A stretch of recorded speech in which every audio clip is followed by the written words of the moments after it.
The Rockford IceHogs rematch against the Manitoba Moose this afternoon as the IceHogs continue on their 5-game road trip. Hello, everybody. Joseph Zakrzewski back with you for the IceHogs Broadcast Network, presented by BMO Harris Bank, and once again joined by the assistant coach, Jared Nightingale, for the Forest City Diagnostic Imaging diagnosis of the game. And let's go ahead and diagnose that last one for the IceHogs. They opened up the road trip on Thursday, a rematch against the Moose, first meeting between the two clubs since November, and it didn't go by the way of the IceHogs, a 7-2 setback for them. How is you as a coaching staff breaking down that contest? Well, obviously, whenever you lose, it's disappointing. But I think what really hurt the most is I thought we came out flat and we didn't have much fight. In response to their strong start, we talked about managing the puck yesterday, and one of the first shifts of the game, you have a turnover, and good teams make you pay. And 2 seconds later, it's the back of your net. It's one of those that you can't sit around and feel sorry for yourselves, especially here. Other teams don't care. So we got to quickly regroup and look at some hard facts, look ourselves in the mirror, and get better for it. One of two things can happen after a game like that. You can really sit down, break down the video frame by frame, or you can just try and turn the page and move on as quickly as possible. What's the mindset of this team going in against a rematch in an afternoon showdown?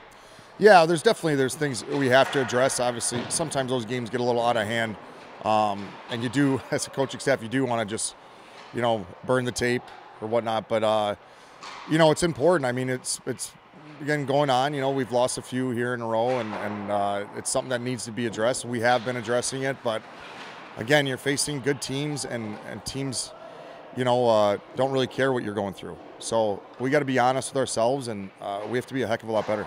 IceHogs saw the Moose on Thursday night, and that was the first meeting since early November, so essentially a brand new opponent for Rockford. What was something that Manitoba threw your way that just kind of had you second-guessing yourself a little bit and had you back on your heels? Well, they played their identity exactly. They're very fast, a quick team, and they defend really well. Good goaltending, but gosh, it seemed like they capitalized on our mistakes. They managed the puck, and they obviously won the special teams battle, but very complete team and a team that skates. You can't go in, with the mindset going through the motions. Like Manitoba is a team that really makes you pay because they win, and they have success because of their effort, and they're hard to play against. It's something we have to match. Well, the IceHogs would fight back in that contest. They would score 2 goals in the first period to pull back even at 2-2. You get a tally from Mike Hardman, who's been red hot for the IceHogs, and the captain, Garrett Mitchell. Always nice when your captain can chime on in there. It seemed like that window of time that the IceHogs had from the immediate response after the 2-0 tally for Manitoba and then the Garrett Mitchell marker seemed to be that deep breath that you were looking for. What about those few moments were you able to tap into that you're hoping to maybe see again this afternoon? Yeah, I thought we did a good job right after their second goal, and like you said, Mitchie's goal, that's our fourth line, to be able to chip in and get us back in the game. But, you got to – shifts after goals are so important. Then, obviously, late in the period, the first period, they got a nice power play goal, and we didn't execute getting the puck out. I thought we had an opportunity to clear the puck. But, again, there was a lot of hockey after that. That seemed like that was really early in the game when we had that short blip of success. But again, just looking ourselves in the mirror and being better for it.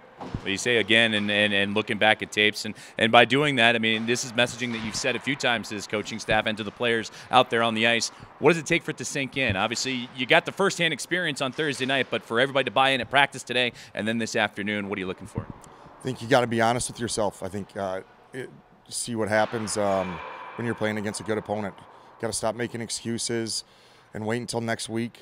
We have to, and that might not come in a win tomorrow. Obviously, we want to win, but the process and how we play.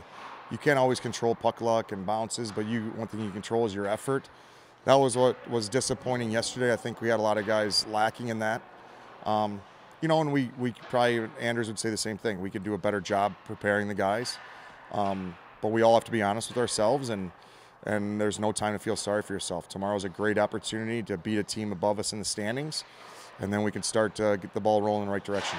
The IceHogs looking to do just that this afternoon against the Manitoba Moose. Coach, thank you very much for your time. Thank you. Assistant Coach Jared Nightingale joining us for the Forest City Diagnostic Imaging diagnosis of the game as the IceHogs and Moose close out their little 2-game mini set, but there's still plenty of head-to-head action between these two clubs throughout the rest of the regular season. Let's get you back to the action. You're listening and watching Rockford IceHogs Hockey on the Hogs Broadcast Network, presented by BMO Harris Bank.